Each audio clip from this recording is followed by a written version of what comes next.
ఇక్కడే ఉన్నావు కదా, అంత కళ్ళు నెత్తినెక్కి కనిపిస్తున్నాయా, కళ్ళు కనిపించట్లేదా అంటూ తనుజపై నోరిరుచుకొని పడిపోతున్న ప్రియ.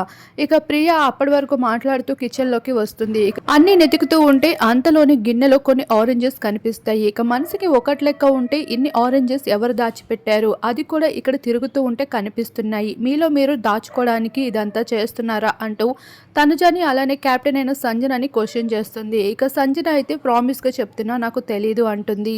ఇక తనుజ పైన అనుమానం పడుతూ ఉంటుంది ప్రియ.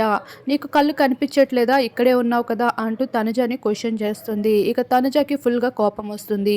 అలానే సంజనాన్ని కూడా కడిగేస్తుంది. కెప్టెన్ అయ్యుండి మీరు ఇవన్నిటిని వెనకేసుకొని వస్తున్నారా, మీరు కూడా ఇందులో కలిసే ఉన్నారా అంటూ ఇక అంతలోనే ప్రియకి ప్రామిస్ చేసి చెప్తుంది సంజన. నిజంగా చెప్తున్నాను, నాకు ఏమాత్రం తెలియదు అంటూ ఇక సంజన ప్రియాల మధ్యన అయితే గొడవ జరుగుతూ ఉంటుంది. ఇక అంతలోనే హౌస్ మేట్స్ అందరూ వస్తారు. ఇక ప్రియ అయితే చెప్తూ ఉంటుంది, తనుజ నేను నిన్నేమీ అనలేదు, కళ్ళు కనిపించట్లేదా అంటే నా అర్థం అది కాదు. ఇక పక్కనే ఉన్నావు కదా, నువ్వు వంట చేస్తూ ఉన్నావు, ఇక ఎవరు దాచినా నీకు అర్థమయ్యే ఉంటుంది కదా, నీకు తెలియకుండా కిచెన్లోకి ఎవరు వచ్చి ఇలా దాచిపెట్టలేరు, అందుకే నిన్ను అడుగుతున్నాను అంటూ ప్రియ అంటుంది.